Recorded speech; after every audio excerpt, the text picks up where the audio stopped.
जब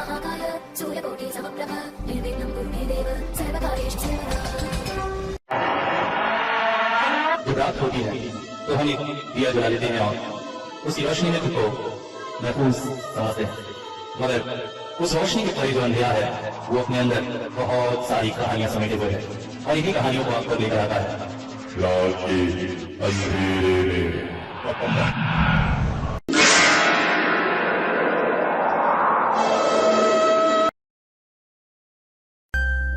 अचानक खेल का मैदान छोड़कर रिनी अपने फ्लैट की सीढ़ियों की तरफ दौड़ी।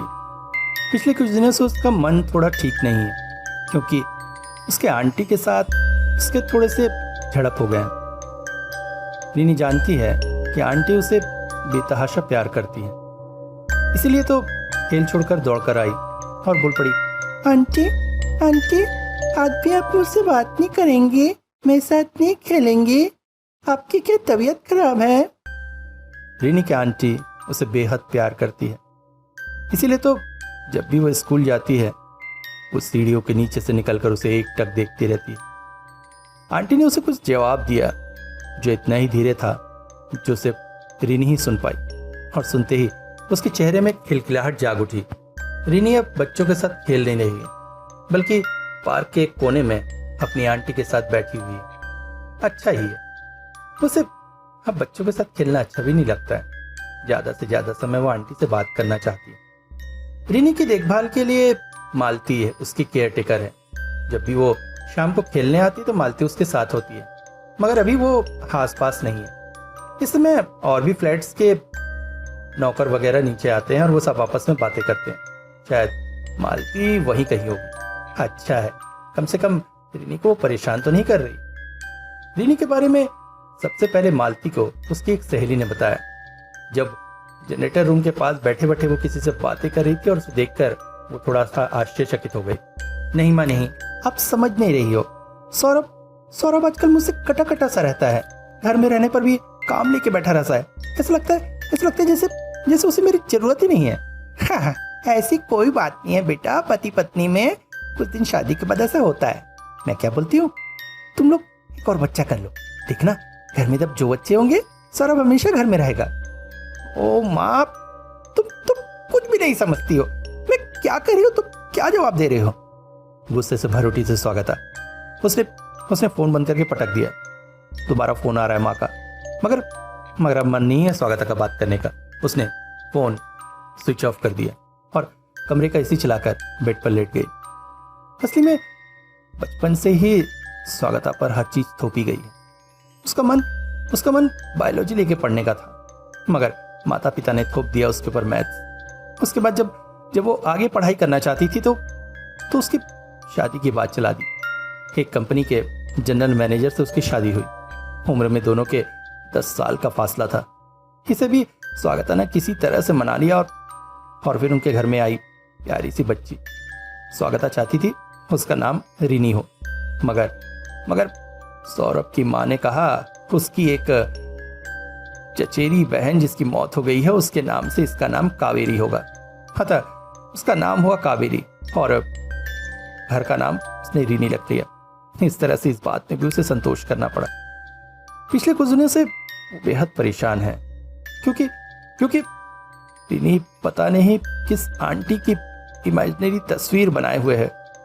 हर समय उसी के साथ बातें करना चाहती है, उसी के साथ खेलना चाहती है और आजकल स्वागता से दूर है। और इसके साथ ही सौरभ भी जैसे उसे अवॉइड कर रहा है। उसने एक दो बार उसके कपड़ों में बहुत ही खुशबूदार परफ्यूम पाया है। पूछने पर बताता है ऑफिस के कलीग्स ने गिफ्ट किया है, वही लगाता हूँ आजकल। और बॉटल कहाँ है पूछने पर कहता है ऑफिस में रखी है, वही यहाँ का लगा लेता हूँ। मगर स्वागता को समझ में आ रहा है सौरभ का इस तरह से दूर रहना किसी और ही बात की निशानी है। अचानक कॉलिंग बेल के बजते ही स्वागता चौंक उठी। दरवाजा खोलने पर सामने का दृश्य देखकर वो चौंक उठी। नहीं, मुझे छोड़ दो, मुझे घर नहीं जाना है, मुझे किसी भी कीमत पे घर नहीं जाना है, मुझे आंटी के साथ जाना है। मम्मी गंदी है, मम्मी अच्छी नहीं है, मुझे आंटी के साथ बात करने दो। कुछ भी ना समझकर स्वागता ने मालती से पूछा। मालती ने कहा, क्या बताऊं बीवी जी, पिछले कुछ दिनों से अजीब सी हरकत कर रही है। आज एक बच्ची ने मुझे बताया। जब मैं जाकर देखी तो जनरेटर रूम के पास बैठी हुई थी, किसी के साथ बातें कर रही थी, हंस रही थी। जब मैं पास गई तो वहाँ कोई भी नहीं थी और जैसे ही उसे खींचकर घर डालने लगी तो इसी तरह से जिद करने लगी। रिनी को लेकर घर में प्रविष्ट हुई मालती अचानक ही जैसे गुस्से से फट पड़ी। स्वागता, क्या मतलब? तुम ये कह रही हो कि एक बच्ची तुम्हें आकर बता रही थी, तुम उसके पास नहीं थी उस वक्त? तुम्हें किस बात के लिए पैसे दिए जाते हैं? हाँ, इधर उधर घूमने के लिए? मालती चुप रही। वो जानती है उसकी मालकिन का स्वभाव ऐसी है, अचानक गुस्सा आ जाती है। मगर महीने के अंत में जो एक बड़ी सी राशि उसे मिलती है, इसलिए वो इसे सारी गुस्से उलाहना चुपचाप सह जाती है। इसलिए इस तरह की डांट फटकार खाने के बाद भी वो कभी नौकरी छोड़ने की बात नहीं सोचती है। अचानक मालती बोली, नहीं मतलब? जाओ उसे लेकर सूप पिलाओ और उसके बाद उसे पढ़ने बैठाओ, और हाँ, हाथ मुंह धुलाकर कपड़े बदल डालना। इसके बाद रिनी और मालती कोई भी कुछ न बोल सके और वो रिनी के कमरे में चले गए। अपने कमरे में आकर स्वागता ने एसी ऑफ किया और पास की खिड़की खोल दी। अचानक स्वागता के सिर में बेहद दर्द होने लगा। पिछले कुछ दिनों से ऐसा दर्द उसे बार बार हो रहा है। दूसरी तरफ मालती जब रिनी के कपड़े छुड़ा रही थी तो वो खिड़की की तरफ देखकर हंस रही थी। फिर सूप पीते हुए खिड़की के बाहर न जाने कुछ खोज रही थी। मालती ने जब उससे पूछा कि वो क्या खोज रही है तो रिनी ने कुछ जवाब नहीं दिया। बस अजीब सी एक मुस्कुराहट उसके चेहरे पर थी। एक दिन एक बड़ी अजीब सी बात भी हुई थी। शाम को रिनी जब पढ़ रही थी तो ठीक से कुछ काम नहीं कर पा रही थी, इसलिए गुस्सा कर उसने स्केल उठाया था। तभी ऐसा लगा था जैसे एक तेज हवा का झोंका कमरे में आना चाहता है। चौंक उड़ी थी स्वागता और फिर बाहर की खिड़की जैसे जोर के धक्के से खुल गई और एक तेज आंधी सी कमरे में फैल गई और उसी के चलते पास में रखा टेबल लैंप गिरकर टूट गया। मगर इन सब घटनाओं के बीच आश्चर्यजनक तौर पर रिनी अब भी हंस रही थी। उसे कुछ समझ में नहीं आया। मालती से कांच के टुकड़े हटाने को कहकर वो अपने कमरे में आ गई। धीरे धीरे स्वागता के सिर का दर्द बढ़ने लगा। डॉक्टर को दिखाने पर माइग्रेन पकड़ाया। डॉक्टर ने कुछ दवाइयां दी, उसके खाने से उसे कुछ आराम मिला। मगर दिन दिन जैसे रिनी बिल्कुल उज्जड़ सी होती जा रही है। किसी की बात नहीं मानती है, किसी का डर नहीं है उसे। अपनी माँ से हमेशा दूर दूर से रहने लगी है। उस दिन स्वागता ने सोचा कि रिनी के लिए पास्ता बनाएगी। हो सकता है इस तरह से खिलाने पिलाने से बच्ची उससे जो दूर चली जा रही है उसके पास आ जाए। सामान खरीद कर जब वो सीढ़ियों से ऊपर चढ़ रही थी, सीढ़ी के पास वाले कमरे में किसी के रोने की आवाज आई। यहाँ पर रमेश रहता है। रमेश यहाँ के वॉचमैन का भांजा है। मामा के कहने पर ही उसे यहाँ रख लिया गया है। फ्लैट में रहने वाले लोगों के छोटे मोटे काम वगैरह कर देता है। रात बेरात अगर कुछ सामान वगैरह मंगाना हो तो स्वागता उसे ही बोलती है। रमेश की बीवी गांव में रहती थी। कुछ दिनों पहले वो उसे यहाँ लेकर आया था। उस समय वो गर्भवती थी। स्वागता भी उस समय गर्भवती थी। मगर जब रिनी के होने के बाद वो हॉस्पिटल से लौटी तो पता चला रमेश की बीवी का देहांत हो चुका है। क्यों, कैसे, ये सब कुछ उसे पता नहीं चल पाया।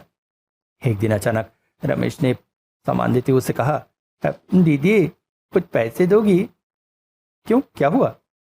असली में सोच रहा था अपनी मरी हुई पत्नी की तस्वीर को अच्छे से फ्रेम करा के लगाऊंगा। स्वागता ने तुरंत ही निकालकर 500 रुपये उसे दे दिए। उसने इतने पैसे लेना न चाहे, मगर स्वागता ने उसके हाथों में पकड़ा दिए।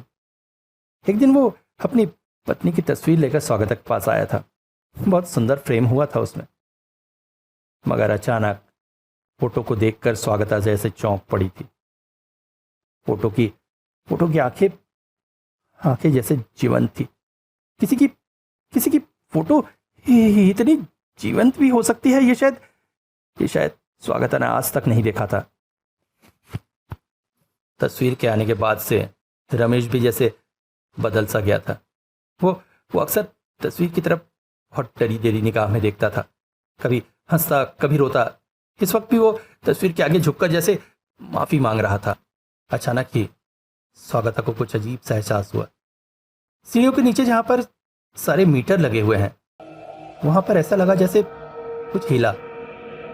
मीटरों की एक साथ उत्पन्न हुई मध्यम रोशनी में ऐसा लगा था। फिर अचानक अचानक वहां की लाइट भी कांप उठी। स्वागता को कुछ अजीब सा लग रहा था। वो तेज कदमों से फ्लैट की तरफ चलने लगी।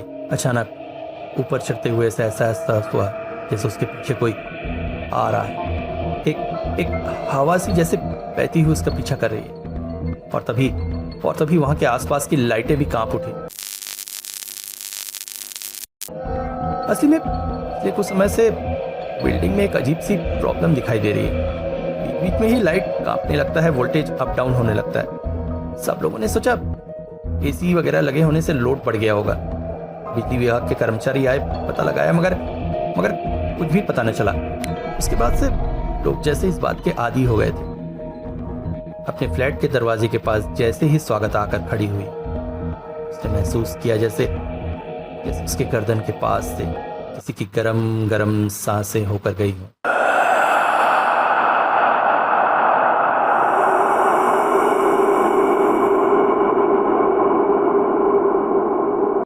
दरवाजा खोलते ही साथ सामने रीनी खड़ी थी। वो अचानक बाहर की तरफ देखकर हंस पड़ी। फिर बाहर आई और किसी से कुछ बातें करने लगी। फिर अचानक स्वागता की तरफ मुड़कर बोली, मम्मी आंटी आई है, आप उन्हें अंदर आने बोलिए ना। आप बोलेंगी तो वो जरूर अंदर आएंगी।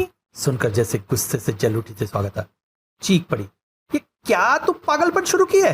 हर समय कुछ भी आलतू फालतू बकवास करते रहती है। मालती इसे अंदर लेके जाओ।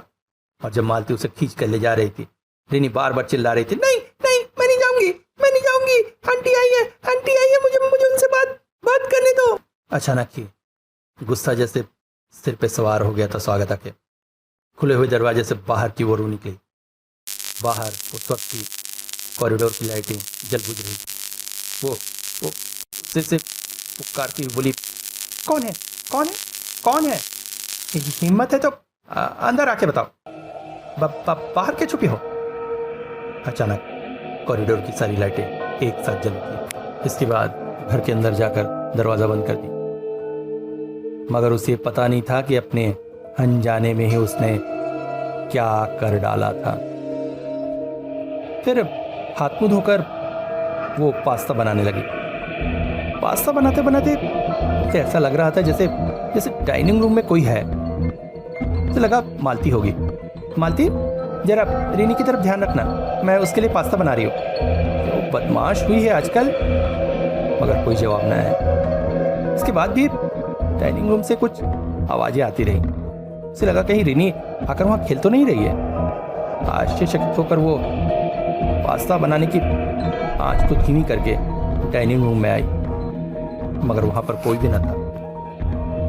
और उसने देखा बाहर का दरवाज़ा खुला हुआ था। उसने जाकर बाहर का दरवाज़ा बंद किया और मुड़कर जैसे ही रसोई की तरफ जाने लगी, उसका पूरा शरीर जैसे सिहर उठा। उसने महसूस किया रसोई में एक काली सी परछाई है। ये परछाई किसी इंसान की नहीं हो सकती। अचानक उसके देखते देखते वो परछाई सामने रखे जैसे आईने में प्रविष्ट हो गई। और अगले ही पल उसने जो कुछ देखा वो उसे पसीने से तरबतर करने के लिए काफी था। उसने देखा आईने में उसके प्रतिबिंब के साथ साथ उसके पीछे एक और प्रतिबिंब बन रहा है। प्रतिबिंब इतना ही डरावना था कि जैसे स्वागता की आवाज उसके गले में घुट कर रह गई थी। उसके पूरे चेहरे पर उसके काले घने बाल फैले हुए थे। उन बालों के बीच से सिर्फ एक आंख दिखाई दे रही थी।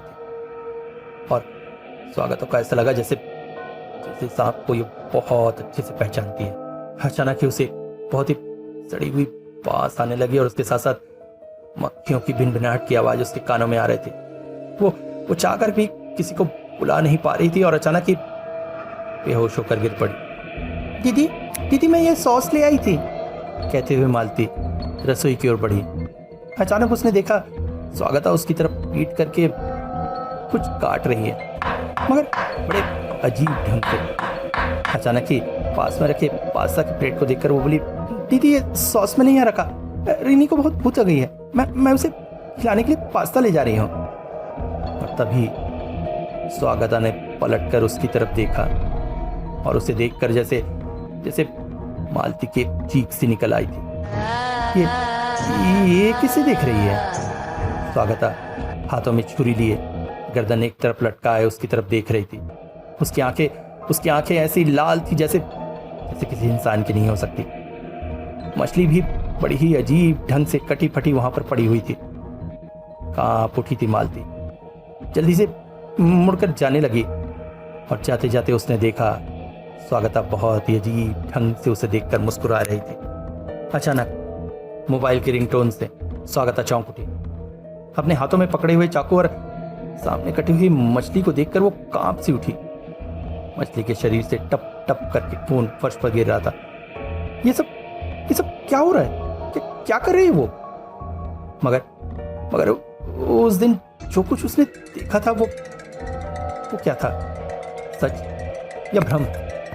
अचानक उसने ध्यान दिया मालती न जाने कब पास्ता की प्लेट वहां से ले गई थी। उसे देखने के लिए वो रिनी के कमरे की तरफ गई।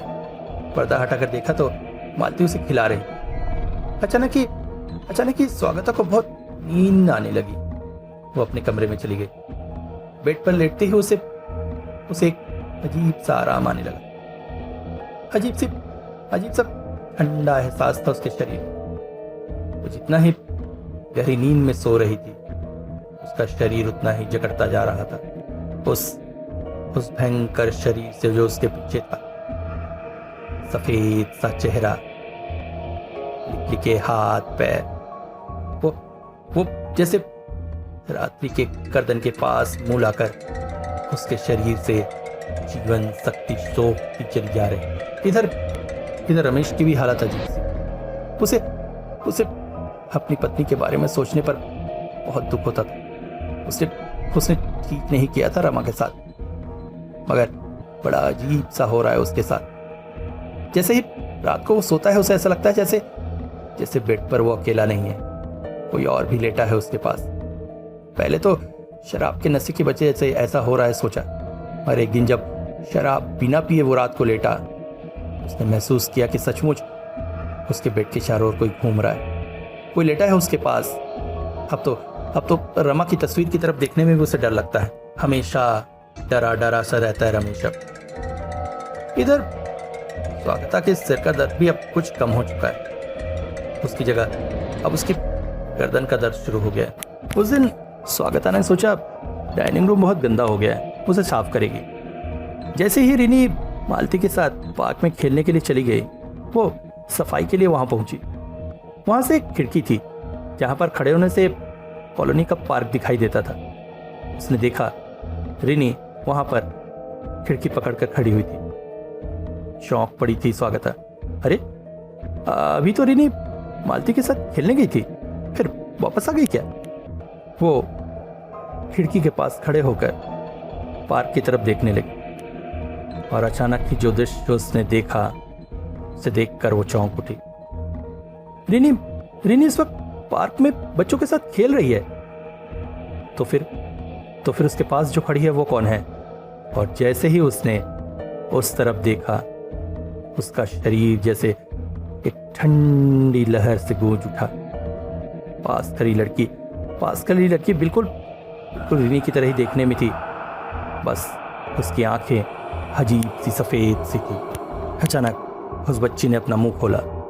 उसके मुंह के अंदर अजीब सा काला अंधेरा सा था और एक ठंडी आवाज में जैसे वो स्वागता से बोल पड़ी, माँ मुझे क्यों छोड़ के आ गई तू? हाँ, क्यों छोड़ के आ गई? मैं भी तो तुम्हारी ही बच्ची हूँ। हाँ, तुम्हें पता है मुझे कितनी तकलीफ हुई? स्वागता को ऐसा लगा जैसे उसके सिर पर कोई हथौड़ियां मार रहा है। मालती हमेशा अपने पास एक डुप्लीकेट चाबी रखती थी। पिछले कुछ समय से दीदी के बीमार होने की बातों से पता थी। उसने जब डुप्लीकेट चाबी से फ्लैट खोला और अंदर आई तो स्वागता की हालत देखकर चौंक उठी। उसने तुरंत ही सौरभ को फोन लगाया और इसके बाद स्वागता को हॉस्पिटल में भर्ती किया गया, जहां होश में आने के बाद वो रिनी को देखने के लिए पागल हो रही थी, मगर सौरभ ने रिनी को हॉस्पिटल में लाना सही नहीं समझा।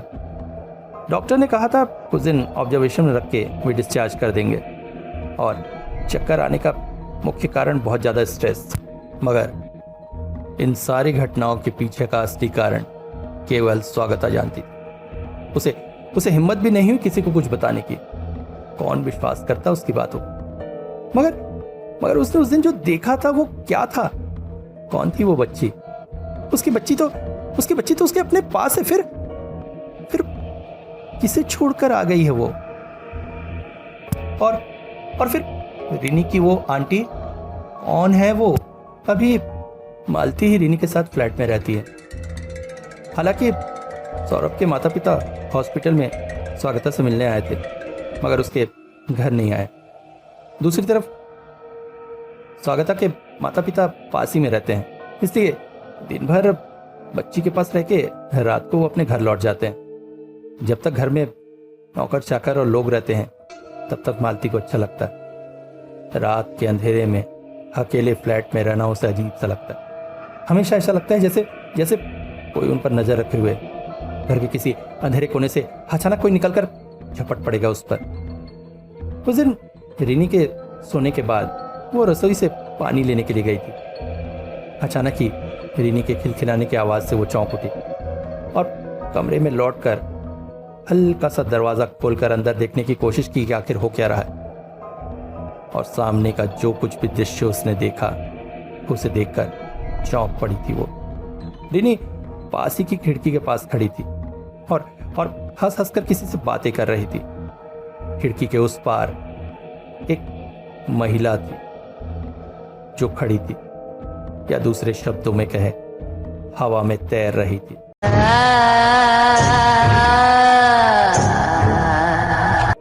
क्योंकि फ्लैट 5वीं मंजिल पर था और वो महिला खिड़की के उस पार थी। जब गौर से मालती ने देखने की कोशिश की, उसने जो देखा वो उसके विश्वास से परे था। उस और एक देहाती सी दिखने वाली महिला थी जो देहाती रूप में साड़ी पहने हुई थी और उसके घूंघट से उसका आधा चेहरा ढका हुआ था। अचानक ही नजरें मिलते साथ उसके वो भयानक आंख देखकर मालती जैसे चीख सी पड़ी और हाथों से पानी की बोतल जमीन पर गिर गई। जब कुछ समझ में नहीं आया मालती को, तो दौड़ती हुई वो रसोई में गई और अंदर से दरवाजा बंद करके वहीं बैठ गई। इधर स्वागता को भी डिस्चार्ज कर दिया गया। घर पहुंचकर सबसे पहले वो रिनी को देखकर फूट कर रो पड़ी। उसे अपने पास लाकर गले लगाना चाहती थी, मगर ये क्या? रिनी को तो जैसे अपनी माँ से कोई प्यार ही नहीं है।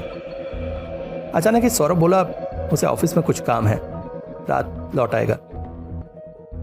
स्वागता चुपचाप अपने बेड पर लेटी थी। अचानक ही मोबाइल के मैसेज टोन बज उठी। सौरभ का मैसेज था, लिखा था ऑफिस में कुछ जरूरी काम है, रात को घर नहीं लौट पाएगा, वो और रिनी संभल कर रहे। अजीब है ये इंसान। पत्नी की तबीयत खराब होते हुए भी उसके लिए काम ज्यादा इंपॉर्टेंट है। अचानक ही उसकी आंखों से आंसू के 2 बूंद निकल पड़े। चुपचाप लेटी हुई थी स्वागता, तभी अचानक अजीब सी आवाज सुनकर चौंकी। ऐसा लग रहा था जैसे लकड़ी के फर्श पर कोई चल रहा है, मगर उसके कमरे में ऐसी आवाज कैसे? फर्श तो मार्बल का बना हुआ है। और तभी अगले एहसास के साथ उसका पूरा शरीर जैसे कांप उठा। ये आवाज आ रही थी जो उसके खाट के ठीक नीचे से, और तभी उसके बेड के नीचे से 2 लिकलिके हाथ वाला एक शरीर बाहर निकल आया। स्वागता उसे देखकर कोई प्रतिक्रिया नहीं दे पाई। अचानक वो शरीर बेड पर रेंगते स्वागता के ठीक पास आकर लेट गया। दोनों एक दूसरे को एक टक देख रहे थे। फिर अचानक वो शरीर धीरे धीरे उठने लगा और हवा में तैरने लगा और कमरे से बाहर की ओर जाने लगा। उसके ठीक पीछे पीछे स्वागता भी चलने लगी।